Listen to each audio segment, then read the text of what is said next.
IVM. One of the game changers in recent years for small and medium-sized businesses, or SMBs, to scale up has been the advent of social commerce. To be able to leverage the spread of social content, powered by the ability to drive sales, has become an enabler of accelerated growth for them and their products. Truly showing that in today's digital economy, small is the new large. So to dig deeper into this, as well as the broader ecosystem around it, the stories of empowerment built upon it, I'm speaking to Archana Vora, the Director of Small and Medium Businesses at Facebook India, on the show today. I'm Varun Dugirala, the co-founder and content chief at The Glitch, and we'll be right back with Advertising is Dead. रिश्ते में तो हम तुम्हारे podcast लगते हैं. नाम है football शुटबॉल. Presenting Football Should Ball, a show about three friends discussing our favorite game over a beer. Sometimes three, maybe even five. Hi, I'm Shiva, and with me are my two sidekicks, Gaurav Sapre and Karthik Iyer. Sidekick? You mean like Batman's Robin or Van Persie Robin? No, I mean like Alexis Sanchez, but with a little more skill than just playing the piano. Ha! Just shows how the best players at Arsenal are mere bench warmers at United. Oh, thank you, Iyer. But you're a Fulham supporter, so whenever you say anything to support me, I question my beliefs. Just like how Griezmann would say, एक बार मैंने जो decision ले लिया, तो मैं अपने आप की भी नहीं सुनता. Banter aside, we will talk match reports, transfer rumors, top controversies, fantasy football picks, and so much more. So grab a beer and tune in to Football Should Ball every Wednesday on the IVM podcast app, website, or wherever you get your podcasts. Welcome back to Advertising is Dead with Archana. Hi Archana, we finally do this. Yeah. See, you got your slot. This episode, for all those who are listening, has been in the works for months now. It has there have been multiple reasons and illnesses and everything has happened to make sure this episode gets delayed. But it still happened, right? Exactly, we made it happen. Yeah, we made it happen, yeah, Varun. Episode number 98. Daisy. I should have gotten 100, yeah. A little more delay than we would have. Little more delay, I would have gotten 100, yeah. Pehle batata. Yeah. When we had a discussion a while back about what all we would talk about, right? And then one of the things which I was really excited about to do on this episode was because many times when I've done episodes in the past, I've had people kind of like write in and say, okay, but what do I do if I'm a small business? What do I do if I'm the SMB category? So what can I really do if I'm a small entrepreneur or a young entrepreneur? How do I really leverage social and what is available to me on the platforms and stuff? So what I was really excited about was give them a broad-based yet also a bit of specifics in that. So I thought I'll start with a broad-based question. I thought I'll start with what do you think are the broader effects for a small business pre the kind of tools that platforms like Facebook kind of brought on and post that? What do you think? I mean, if you had to look at a broad level, what changes have you actually seen them kind of bring about? So I'll start like always customer first, right? Let me tell you how's the customer landscape changed, and then from there we will bridge to how the world has changed for SMBs, right? Yeah. So I think if you look at it from a customer landscape perspective, and we had commissioned this report with BSG as well. So there are few things that have clearly happened, right? So there has been an increase in transactions digitally by 15 to 20%, right? That's a given. It's obviously a very large metro trend, but it's happening. The second layer to that is for the people that are transacting online, the intent to continue to do so has extremely hastened. So if I were to pick apparel as a category, their intent has gone up to nearly 90%. If I pick CPG as a category, and CPG could mean food, non-food, but even if I were to average it out, it's between 80 to 85%. And then the next bridge is, do the same set of people want to increase the threshold of spending? The answer to that is yes, again. So across all of these categories, the intent to spend more has been expressed by more than 40% of the people, right? Saying, hey, we want to spend more. So I think all of these trends are very, very indicative of the fact that the consumer demand has kind of increased like never before. Now let me go to the SMB world, right? What's changed for the SMB? So when we released our State of the Business SMB survey for India, there were a couple of headlines there. There was a headline that said 35% of the SMBs in the next few months or now are currently seeking capital to just run daily operations, right? So that's drastically changed. We know that as COVID happened and before and after, life has really changed for SMBs. There is a very, very strong workflow capital crunch. Mm-hmm. That's one. Mm-hmm. The second is what we've also seen, though, is with it, we've also seen 41% of the businesses saying that digital has become a quarter of their revenues. Yeah. So these are two trends that are happening in isolation, but when stitched together, tells you how large the offline to online opportunity is becoming. And therefore, the first headline there really is, it's almost imperative for business to come online. Mm-hmm. Not because of anything else, but purely because consumer demands, just the size of cart have completely increased post-COVID, and therefore important for that footfall to translate into the digital world. Yeah. So I think those would be the pieces. I think that's pretty much it, right? I don't want to give you a long drawn answer. One more aspect which I find interesting is that when we look at the marketing side of things, right? Just generally how, you need to, one was distribution, the other one was how you would market. Obviously, commerce on one end has really helped, not just distribution, but also the ability for people to be aware of it. But at least on the marketing side, you can look at it globally. And I was reading this and I found it really interesting because it puts almost an interesting picture of it. If you look at the overall digital marketing part of things, small and medium businesses actually do the most in terms of, they've been able to grow so much more than they would have, let's say, in traditional brick and mortar spaces. So what do you think they do on platforms, which in many ways, the larger guys took a longer time to do, but this almost came inherently to someone who was a smaller business or so someone who was a startup and said, okay, 1 second, this is a great tool for me to use. Let me just use it to market myself and put myself out there. Yeah, so let me try and answer that question in two parts, right? The first part is clearly the largest opportunities are in the SMB space, right? We service close to 280 million SMBs. Globally, India, where just a people base is about 400 million, which is the number of people we reach out to. If you make those two bridges together, it's almost natural for a lot of the small business stories to become successful.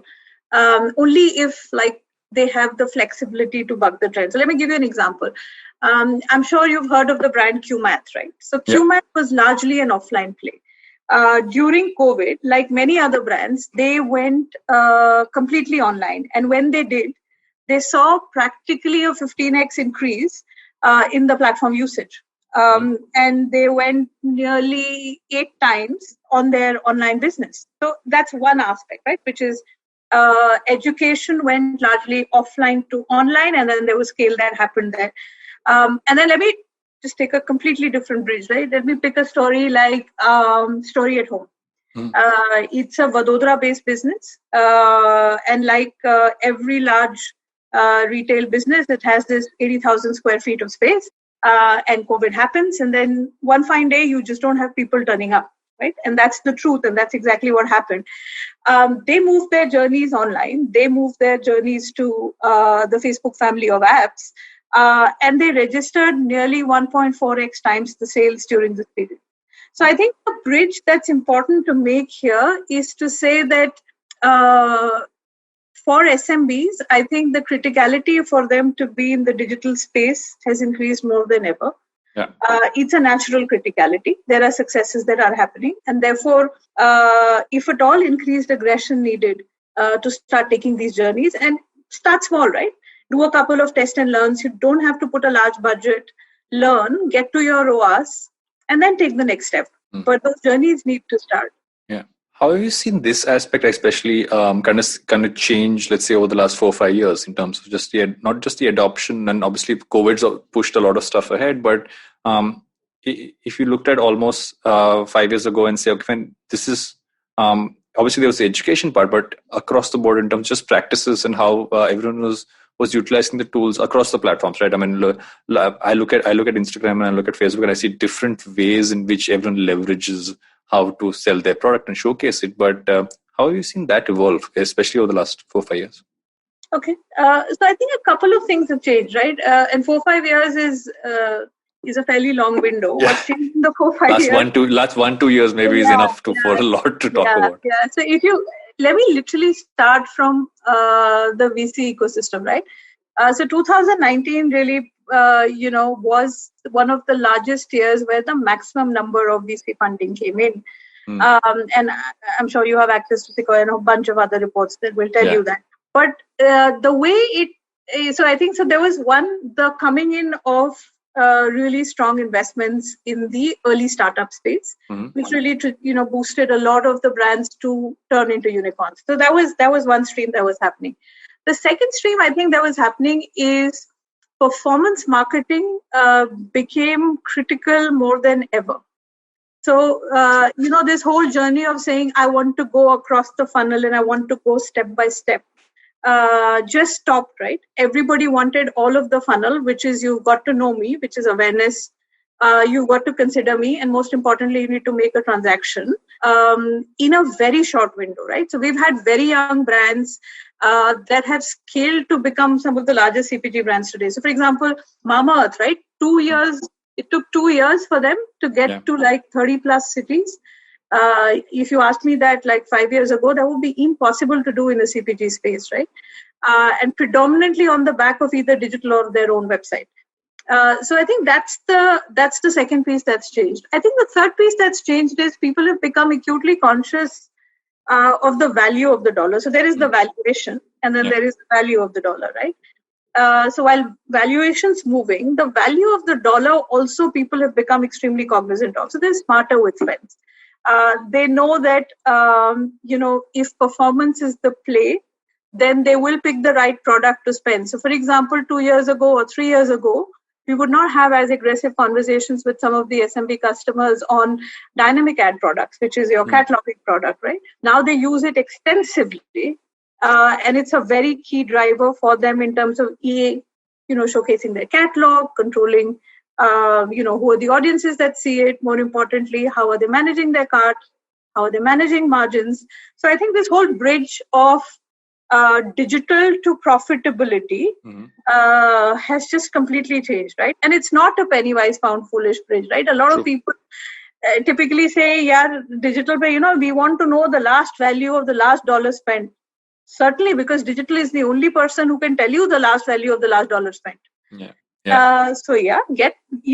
your pound of flesh if you're running a business and you're an SMB. I'm happy you said performance, right? Because it's very interesting. I was having a chat with one of the founders of another agency, and their focus has largely been performance over the last many years. And he was telling me how right now with the way budgets have been slashed, and rightly so, because manufacturing obviously has taken a hit and it kind of seeps down across the board. And he's saying, I'm really, it is a tough time in the market. And I said, you're in such a great spot right now because your focus is performance marketing. And if I had to pick like 3 to 5 things which are literally the future, at least for the next, I will say 2 years, because I think my 4 to 5 year window was I agree is too long. A couple of gazillion years. I think about 6 months now, a 6 month timeline, because somebody asked me in Feb what would happen with the content business, I would have a very different perspective than what I have today. But I was telling him that you're focused on performance, so that's going to be such a core part of how every brand thinks and markets itself. It's no longer the low-hanging fruit. It's really the prime thing they all need to survive. I think this is what it is. What does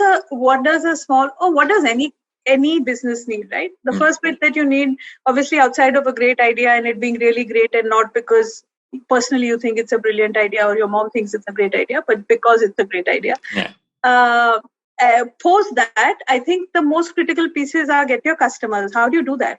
You can get your customers only this way. Go global. You can only go global this way, right? So I think that's the orientation that's come in, which has made it extremely critical. But more importantly, uptake that we also see is across a host of other things, right? So last year, for example, we launched the VC Brand Incubator program. And as part of the program, we've upskilled, moved up nearly 150 brands, early invested brands, right? Starting off learning how to do online, more importantly, trying to understand what the Facebook family of apps does for them, or just the bit that we do around business skilling, which is our advertiser vintage program, which goes out to nearly 3,000 advertisers. So I think what started happening is on the SMB side, the need for business skilling has increased significantly. I think on the platform side, the solutioning for the need has scaled up significantly, right? So while there is one set which is invested and they can leverage the program I spoke of, or there is another set that can leverage skilling, we still have a very young batch. Like I spent my first rupee on Facebook family of apps, and therefore there again we've seen like nearly 4x the customers, right, for Facebook. So I think all of these motions are getting triggered together. Base of the motion is we need to go online, business is online, we need to go global. How do we fuel it, right? And then every piece then just talks to that puzzle. You mentioned the upskilling and the grants piece as well. How have you, when you look at that process of it, have there been things that have surprised you in terms of the areas that businesses actually want to focus on upskilling themselves, which you wouldn't necessarily have thought they would want to, or have there been specific cases that were interesting in that space, how people have used those opportunities? So lots of those, right? So let me take a step back and break this into two parts, right? Funding is one need for a business and most critical right now. And so the grants program that we launched, which goes out to 3,000 businesses in India, an investment of upwards of 32 crores, is for those who need working capital, are really young SMBs, have been impacted by COVID. So that's one part of it. The second part of it is there's also a balance between how do we enable the merchant and how do we make sure that the consumers are doing what they can to enable a merchant. So, for example, I have this favorite shop, which is like not even half a kilometer from my house, called Bob's Coffee. He makes horrible coffee, but I love it, and maybe because my taste in coffee is bad or whatever else. But I would love to pick a gift card for a small business and support Bob's Coffee if Bob's Coffee needed it, right? And therefore, gift cards becomes that product that enables you to do exactly that. So that's really the funding side of the piece, right? The stories which really baffle you are when businesses really come up with extremely, extremely different ways in which they can almost learn the opportunity and how to use the family of apps, right? So, for example, Ada Chicken is a store in Lucknow, Hazratganj. Right? And if you know Lucknow, it's very close to where Ram Asre is. And that's where the store is. And they suddenly saw 80% of their footfall go away and immediately moved to IGTV to start showcasing their product, right? They are now generating nearly the same footfalls through digital channels that they actually got into their physical store. And when life comes back, that'll come back too. But it's just a switch that they did, which has generated really, really large revenues for them. Similarly, like Okhai, right? A woman's cooperative run out of Gujarat. Suddenly COVID happened. Everybody was sitting with inventory that they could not sell. They came together to form a cooperative. And now I think, if I'm not mistaken, just after COVID, they've registered nearly 1.4x on their revenue. So I think it's a lot of learning that these businesses are doing, which are literally translating into business returns, which is literally starting the cycle of people just doing more on digital platforms. Do you see them not necessarily going back to everything they did in the physical world? A lot of these businesses. Yeah, like it's so common to have a conversation and businesses say, likes nahi chahiye humko. Comment nahi chahiye. Fair, right? That's the right way to look at it, right? I have 100 rupees to spend. I want to spend it to get a customer. And the customer should come at a certain cost so that it doesn't hurt my margin. And that realization is so strong in the market. Yeah. Now, that was never there, right? You could say, hey, like, do an X campaign, it'll go to Y number of impressions, and then you're happy because somebody saw the ad. But now just the funnel to the NF has become so important for them. I was telling someone the other day that two words that I've heard a lot more in the last 6 months than I've heard in the last many years was efficiency and optimization across every single thing that happens in this space. ROI, ROAS, right? Yeah. I didn't hear the word ROAS till like 3 years ago. Before that, ROI, if somebody said ROI, you'd be like, bingo, man. This person really knows it. Because before that, it was clicks, and so before that was impressions, before that was clicks, before that was views. Sorry, I sound ancient, but that's really been the journey, right? I remember in 99 we would get hits and we would say 100 million hits. Yeah. Like if you said that to somebody today, they wouldn't even know what that was. Like, what is going on here? Yeah. Like, what does it mean? Like 100 million hits on your server.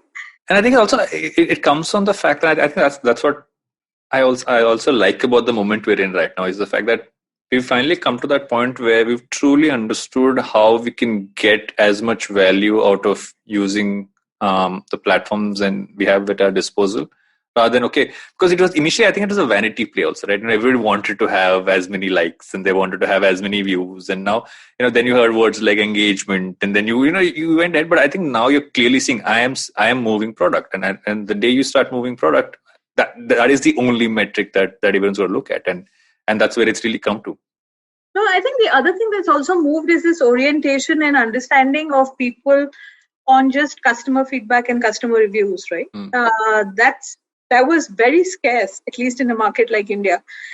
Typically, every time a customer said he or she is unhappy, they would get like a $50 coupon, and then it'd be expected to just keep their mouth shut because they got $50, right? Nobody would believe that would feed into product life cycles. And if you look at the SMB space now, there are hundreds of SMBs that do custom product on hair care, on personal care, on skin care. So I think it's getting very hyper competitive, yes, but it's getting very performance oriented, and therefore that's true value for business. Yeah. The other thing which I actually wanted to ask you also was, obviously there is Facebook as a platform, but it also is Instagram, and Instagram shopping has become. I think I've looked at products a lot more on that over the last 6 months actually than I did a lot before. Just generally, from a consumption standpoint, how do you think if I was a business today, what's the difference in how I can leverage each? Well, I think where I would leave it is it depends on what the outcome you're looking for, right? So, for example, if you were really starting afresh and you really didn't know what to do outside of the fact that this is my goal and this is my page, I would ask you to go generic and look at automated ads. Once you go and start picking within the platform, I think you could use both at different points in the journey on your platform. So, for example, if you're a visually heavy product, it's great to use Instagram shopping, right? Because it brings out that experience extremely strongly. If you're looking at acquisition, then both platforms are equally good, right? So I think the journeys will depend on what are you seeking at a given point of time. There's no custom guidance to say, hey, step A, step B, use Instagram, and step C, step D, use Facebook. I think you'll need to use a combination of all three products, including WhatsApp, right? Because your journey is going to be about acquisition, retention, retargeting, imagery, shopping, optimization of shopping cart, and then all the way to servicing. So at different points of time, depending on where you are, I think you should be using a combination of all three products. It's not, a lot of people ask me this question, I have a business of juttis and my juttis are really pretty, so should I do only Instagram? Yeah. And I'm like, do you not need a customer? Yes, I do. I said, then you'll get a customer on Instagram and you'll get a customer on Facebook. So I think it's just constantly optimizing on the and Facebook. Planning a mix in that sense. That's right. And therefore, there are ways to do it. You should, you have an option to pick multiple surfaces. And depending on how your ad is performing, then you decide to go ahead and say, I want to use more of surface A or surface B, right? Yeah. I'm going to take a slightly different angle on this, right? Which is the fact that a large part of the audience of this podcast, starting off their careers, early days, but I think also there's a big chunk who started off in a pre-digital era and kind of transitioning into the world that has changed around them as well. So if I was a marketer today, at a brand side, agency side, etc., what do you think are the things that we often miss? And I believe that agencies have been far behind brands in understanding many of these pieces. And I've constantly said this, but what do you think are the main areas that I need to understand, which I sometimes fail to understand about this entire space, about how smaller businesses and how startups are really leveraging these platforms, which I'm necessarily not doing myself. So actually, Varun, I disagree with your statement partially. Okay. I think there are a lot of agencies, young agencies, scale agencies, that get this, right? I agree. Which, because their bread and I was butter generalizing, but I was also trying to get you to say that. But yeah, but I wouldn't ding the agency ecosystem, because sometimes agencies come up with the best ways to use the platform. If you hear growling behind me, it's not me, it's my dog. That's fine. We're all used to that. If you hear a screaming child, it means a 3-year-old has woken up. So, okay. So that's the first part. The second part, I think, specifically is both SMBs and agencies, right, have very quickly evoluted to understand what's important for business, which is performance. But I think what they miss sometimes is they get too particular about getting the conversion value today. So I put $1,000 today. I ran a test and learn. I suddenly got an acquisition at $80. I'm just using a hypothetical example. Then the second campaign I ran, or in the same campaign, I went in and I did 5 other changes, and suddenly my cost of acquisition went up to $120. Yeah. And you're like, this platform doesn't work for me. So I think what is important for businesses to know is, for any machine learning platform, depending on the objective and the campaign type that you use, it will take machine learning some time to get really smart about your final objective, and therefore hold and don't be in this hurry to constantly change your campaign, because you're shooting yourself in the foot.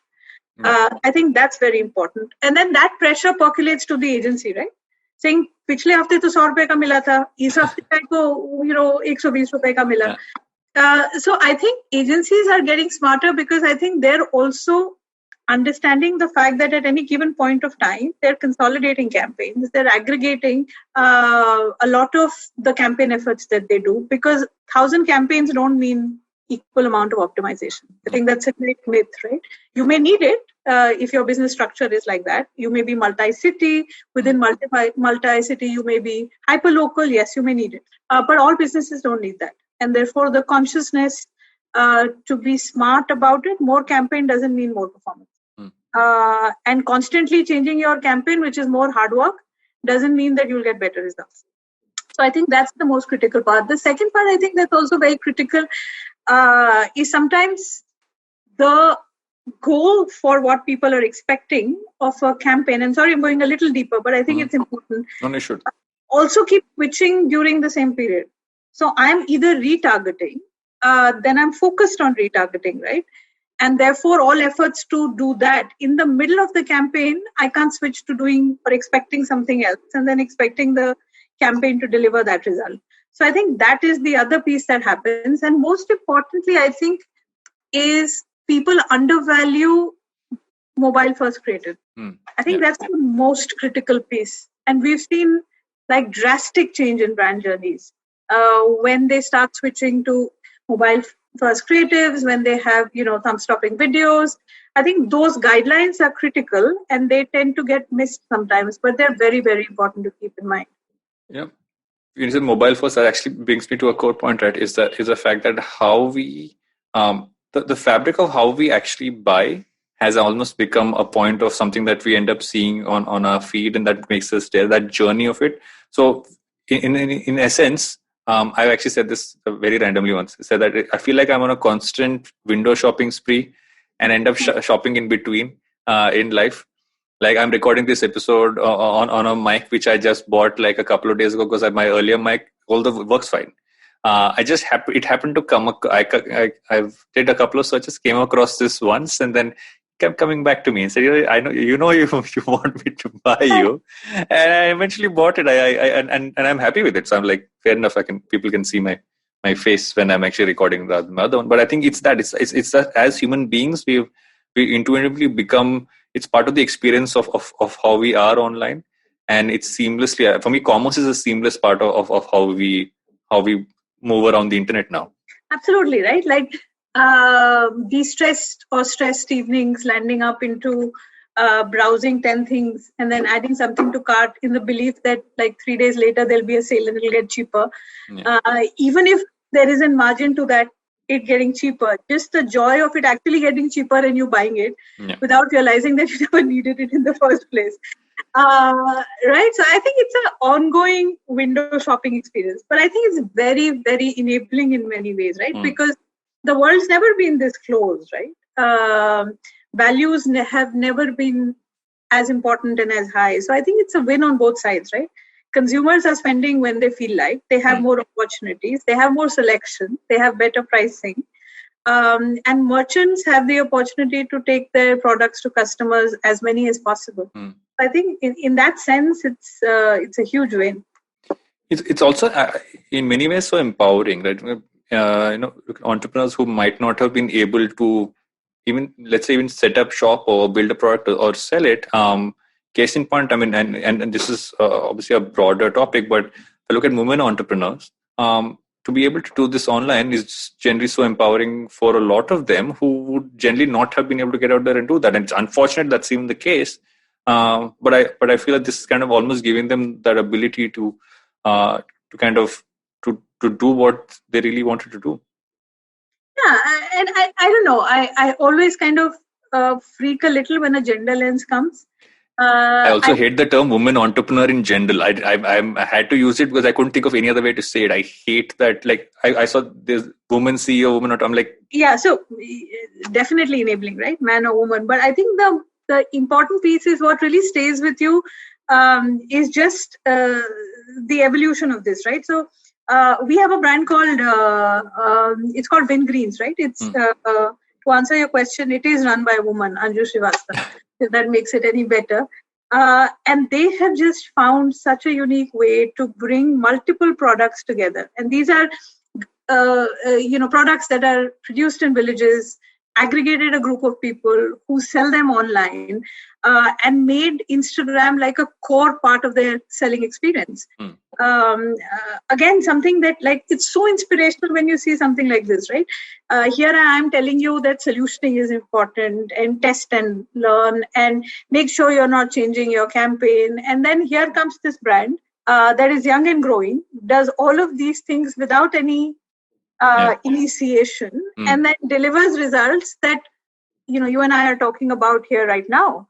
And so I think there are lots of these stories that make this extremely, extremely surprising how smart SMBs can be, right? Like, I don't know if you've seen this brand Fizzy Goblet. I love the brand. Yeah. And if you look at their handcrafted shoes on Instagram and their Instagram live sessions, even if you didn't think you wanted to purchase, you'll end up purchasing, right? And that may be because I'm a shopaholic, but it is just amazing to see these journeys. I have a bunch of these brands that I've been following for a while who I feel I have a relationship with because like if I look at March Tea, the t-shirt brand, I mean, I literally have survived the entire lockdown only wearing March Teas. And as soon as they opened up for selling again, I randomly bought a couple more because I genuinely, there is something so nice about a brand that is also using in many ways artisanship, but also bringing it to almost a modern spin, and not necessarily. I'm not saying either ways, but it's also interesting to see that entire evolution. And so we're all building relationships with brands like these. Yeah, it's so amazing, right? Like I love this brand called Bamboo India. It's run by Yogesh Shinde, and it's and they do bamboo products, like the name indicates. But like they do these organic toothbrushes that are not plastic, and they come with your name engraved on it, right? Oh, nice! Like there's such joy in just like looking at that every morning, which is not because you're narcissistic in any way, but just like it's just a completely change of experience, customized to the way different customers are looking at buying and purchasing stuff. You got to kind of look ahead, and you kind of looking little future gazing here in terms of saying, where do you see this entire piece kind of moving in terms of how businesses are going to use the platform, but also like how we're going to shop, and just like kind of looking, as I said, future gazing in that sense. Wow. Okay. So I think a couple of things, and sorry, I may sound repetitive, but I think the whole journey of products coming online young and being very focused on customer acquisition, delivery, and fulfillment is going to be extremely critical.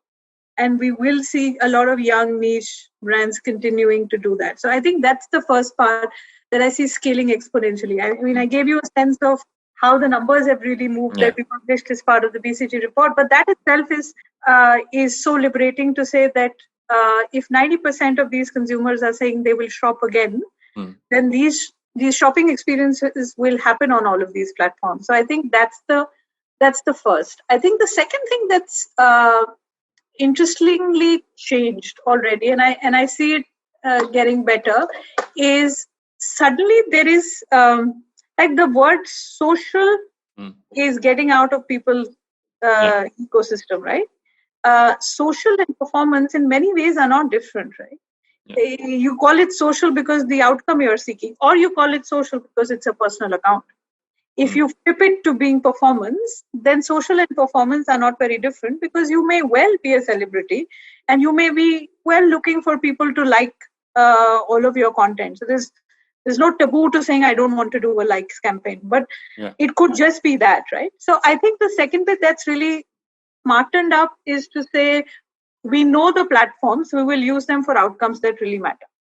And the third bit I think that I would future gaze to is, I think increasingly commerce experiences are going to be key for everybody. And commerce experiences are, as you said, right, they're part of lifestyle. They're not distinct from any behaviors that we have outside of that world. So yes, you will browse, you will go to a shop, you will purchase, it'll get fulfilled, you'll return, you'll review. All experiences are going to happen completely online, right? So my sense is that I'm extremely bullish of the space, but more importantly, I'm more bullish about the fact that it'll be a key lever of driving profitability. Somehow when we speak about startups, right, we forget that profitability is the lever. And it's not the next valuation round always, right? You may want to be seeking to grow the same business. That's what I see. That's actually such a good point, because I feel that we finally come to that point as well, where startups and companies want to actually show profit, and obviously there's a unicorn race, and then there is the profitability race, and those used to be mutually exclusive. That was never really a combined effort, but I feel that now for everybody it's a combined effort. They have to focus on both. Towards the end of every episode, I do this segment called the Humans of Advertising. Just to take it away from being the slightly more shop talk focused part of the episode, and just do one random bit towards the end of it. Oh, did we really shop? I thought we did. Okay. I think the word shop is actually, I would have multiple spins on that, especially for this episode. What can you put together in an instant? A P&L and a plate of good food. A P&L in an instant. You're talking to a person who's the worst at it. I'm terrible at P&Ls, but a plate of good food. Okay. I could do that too. What are you a huge consumer of, or rather a fan of, and just spend a lot of time focusing on, which people would be surprised to know that something that is something that you do a lot of? I do a lot of. I am an extreme window shopper.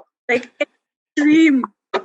I have no control. It is my end of day closing, and it is my waking up time. I can tell you how many brands right now are running on my feed, and which ones of them are currently running which campaign. So this is a great, basically merging of work and life has happened in merging of work and life. I love the whole bit about adding something to my cart and then waiting to just buy it. I don't know why, right? I don't think people will believe I do that, but I do that. And I can get really stingy sometimes when I do that.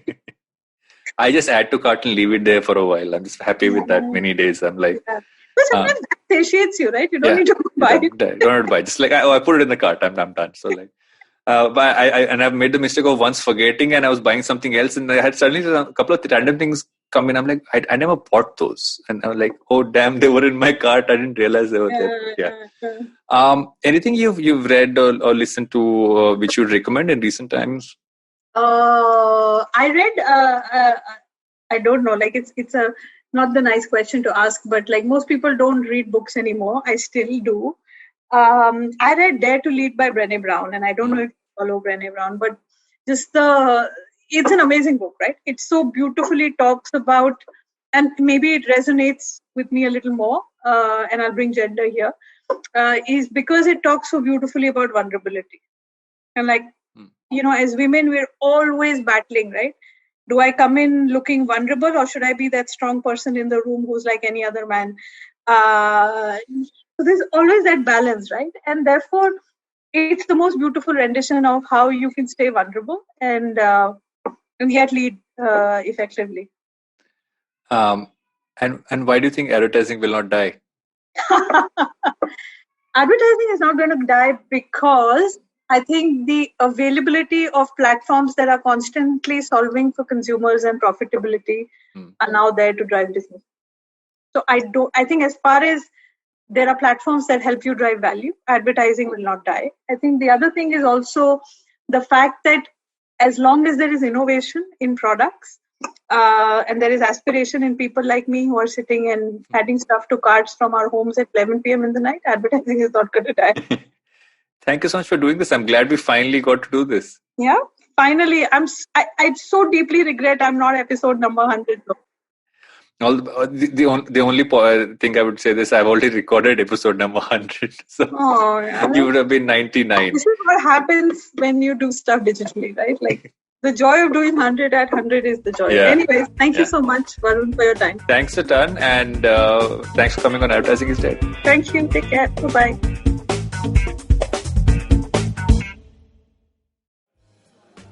Beta, did you know 79% of all scientists in NASA are Indian only? देखो, India में tax सिर्फ middle class भरती है. Everyone is just enjoying free यार. आजकल के youngsters are only interested in partying and enjoying. उनको देश की पड़ी ही नहीं है. बेटा तुम बस शादी कर लो, उसके बाद तो you can enjoy life like anything. I will tell you what this country needs. This country needs 15 years of dictatorship. That is the only way to become a superpower. See the Chinese, how much they've progressed. सुनो, तुमने ये WhatsApp forward देखा? So what's common between all of these statements? They're all absolutely rubbish. Fake WhatsApp forwards that spread like wildfire. And statements that defy any logic. They are here to debunk them all. Way of family WhatsApp groups, worst nightmare. Where what happens when you read a book. Basically, we're just a bunch of guys who want to cut through the bullshit of everyone saying this, how it won't be true. So that the next time someone confidently squeezes out some WhatsApp or Twitter BS, you can look them dead in the eye and go, Uncle, please sit. So join me, Joel. And me, Tushar. Every Mondays for a fresh new episode of Uncle, Please Sit.